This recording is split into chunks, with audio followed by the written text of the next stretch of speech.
Oh, di Aceh ini mana orang Aceh asli? Tidak ada. Jadi yang Aceh asli itu orang. Bahasa Aceh menjadi bahasa identitas itu baru abad ke-19. Aceh ini sebenarnya awalnya itu, ini kan sebenarnya Aceh pada awalnya itu adalah sebuah kerajaan Islam. Jadi kerajaan Islam, dan kalau kita baca buku Wilfred Cantwell Smith, Islam in the Modern History, itu Aceh masuk dalam 5 besar kerajaan Islam besar di dunia pada abad 16-17. Misal ada Turki Utsmani, ada Bani Fatimiyah di Maroko, Mesir, ada Isfahan di Persia, ada Mughal di India, Aceh Darussalam di Asia Tenggara. Jadi Aceh pada saat itu bukan sebuah suku Aceh seperti yang dibahas, seperti yang kita pahami hari ini. Makanya kalau kita lihat sejarah Aceh misalnya kan, itu yang menjadi Sultan Aceh itu dari berbagai kaum yang memediami kerajaan Aceh ini. Ada orang Melayu jadi Sultan Aceh. Jadi Aceh itu sampai ke Semenanjung Tanah Melayu. Seperti Sultan Ahmad Shah.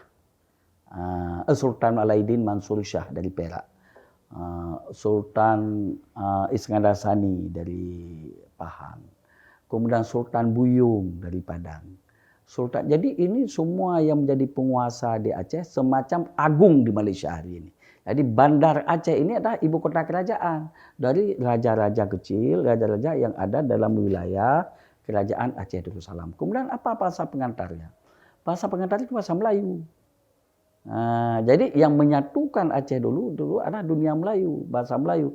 Jadi yang menyebabkan bahasa Melayu ini menjadi bahasa Islam, bahasa itu adalah kerajaan Aceh Darussalam. Jadi dulu ada, makanya kalau kita lihat dokumen-dokumen lama, misalnya hikayat Raja-Raja Pasai yang ditulis abad ke-14, ditulis dalam bahasa Arab Melayu. Padahal dulunya bahasa Melayu itu bahasa agama Buddha, Sanskrit. Diarabisasikan oleh Aceh ini. Jadi menjadi bahasa agama. Kemudian kita tafsir Al-Baydawi yang dikarang oleh Syekh Abdul Rauf Al-Fansuri As-Singkili. Beliau nulis tafsir ini dalam bahasa Melayu Jawi. Melayu Jawi ini Melayu Pasai. Jadi ada Pasai itu bahasa Melayu. Jadi itu yang menyatukan Aceh. Bahasa yang kita gunakan hari ini, itu ada buku sebenarnya yang itu namanya Aceh Chamic Language. Di mana hubungan bahasa Aceh dengan bahasa Cham misalnya. Cham itu Champa, Vietnam Tengah. Jadi bahasa Champa ini masuk ke Aceh setelah kerajaan Champa itu hilang, diserang oleh Cina abad ke-14, 13. Jadi kalau kita ini misalnya berkunjung ke Siem Reap, Kamboja. Siem Reap, Kamboja itu sekarang sudah menjadi World Heritage. Tempel-tempel, candi-candi itu sebagian sudah hancur. Kenapa hancur candi itu? Saya sudah pernah ke sana. Itu karena pada saat itu lagi diserang oleh kerajaan Champa. Dari kerajaan Islam Champa. Rupanya kemudian Champa diserang oleh Cina. Dari Cina, sehingga orang Champa yang ada di Kamboja itu terusir sampai ke Aceh. Makanya bahasa Champa dekat sekali dengan bahasa Aceh. Misalnya Padum Yum, Lumo Ekcot. Kan? Lumo Ekcot, lembu naik bukit. Di Champa lembu naik bukit, Lumo Ekcot.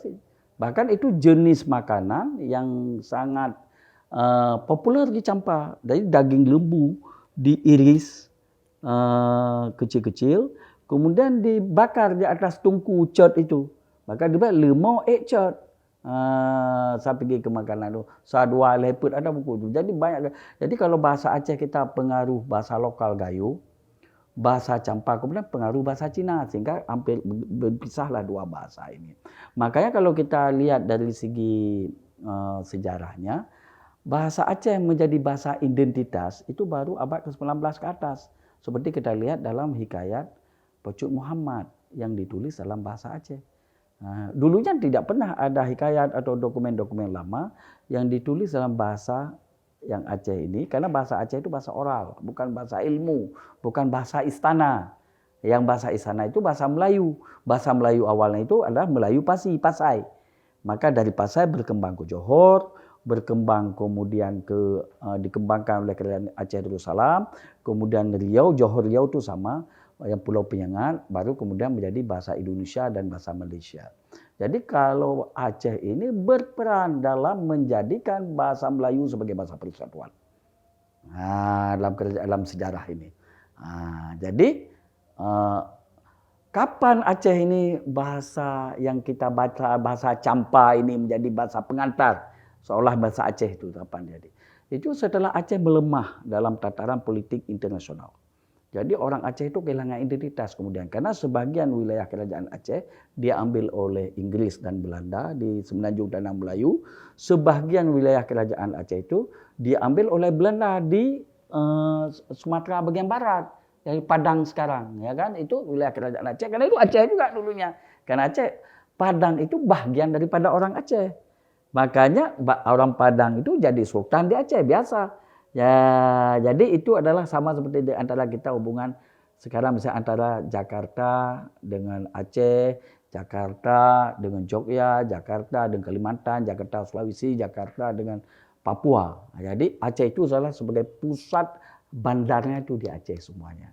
Nah, di antara wilayah kerajaan Aceh Darussalam yang kemudian kita berafiliasi secara politik itu kepada Turki. Itu afiliasi politik yang dibangun oleh kerajaan Aceh saat itu. Makanya Aceh eksis.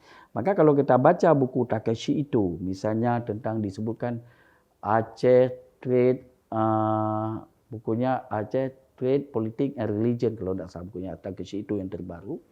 Itu dikatakan bahwa sebenarnya poros yang berkuasa di Asia Tenggara saat itu 3. Hindia Belanda di Batavia, Jakarta sekarang. Inggris di Penang, kemudian Singapura, kemudian Turki di Aceh Darussalam. Jadi 3 poros berkuasa inilah yang mempengaruhi terhadap geopolitik di Asia Tenggara. Makanya Inggris dalam sejarahnya dia tidak pernah mau takluki Aceh. Bahkan dibuat perjanjian. Inggris 2 perjanjian dibuat di Asia Tenggara. Pertama dengan Thailand namanya Anglo-Siamese Treaty Agreement. Nah, jadi Inggris dan Siam. Kemudian dibuat juga tahun 1819 Anglo-Achenese Treaty Agreement. Jadi makanya Inggris kemudian tidak menakluki Aceh secara inti ini. Baru kemudian ini karena perjanjian Inggris dan Belanda, karena kemudian dia melihat dia ada barter wilayah, misalnya Gold Coast di Pantai Gading dijadikan dari wilayah Belanda dikasih ke Inggris. Dengan komitmen bahwa Belanda, Inggris tidak akan campur apabila Belanda menakluki Aceh. Sehingga itu dibangun dalam Traktat Sumatera 1870. Jadi pada saat Aceh mulai decrease ini menurun, pada saat itulah jadi beberapa elemen tokoh-tokoh Aceh ini membangun semangat baru dalam melawan penjajah dengan identitas keacehan karena sebagian wilayah Aceh itu telah dikuasai oleh Inggris. Maka kalau daerah Semenanjung Tanah Melayu yang terakhir memisahkan dari Aceh itu Perak. Maka ada rencong di Perak, ada rencong di Aceh. Itu. Makanya sekarang kalau kapal perang Malaysia ada namanya KD Rencong, kapal jelajah Rencong. Indonesia ada KRI Rencong. Jadi kalau di laut bertemu rencong dengan rencong. Jadi rencong dengan rencong itu sebenarnya biasa itu budaya. Karena rencong itu juga bagian daripada budaya orang Perak. Karena Perak itu adalah wilayah terakhir kerajaan Malaysia di Semenanjung yang melepaskan dari Aceh dan kemudian tunduk kepada Inggris. Jadi begitu juga di Sumatera bagian barat. Kemudian Belanda itu menakluki sehingga dibuat perjanjian namanya Painan Treaty. Perjanjian Painan Barat. Sehingga beberapa tokoh-tokoh Padang yang tak setuju terhadap Belanda, dia mengungsi. Jadi pengungsi ke pantai barat Aceh. Sehingga lahirlah suku Jameh. Suku Jameh suku tamu karena mereka tidak mau tunduk kepada Belanda. Lahirlah seperti Datuk Makhadum Sakti. Kakeknya Cuk Nyadin dan Tuku Umar. Jadi kalau orang sekarang melihat bahwa di Aceh ini mana orang Aceh asli, tidak ada. Jadi yang Aceh asli itu orang Gayo. Makanya di Aceh dulunya dikatakan suku di Aceh itu dibagi 4. Ada suku Lehertu, suku 300, suku Jasandang, suku Tok Bate dan suku Imam Pet. Imam 4 yang kemudian jadi lagu Rafli.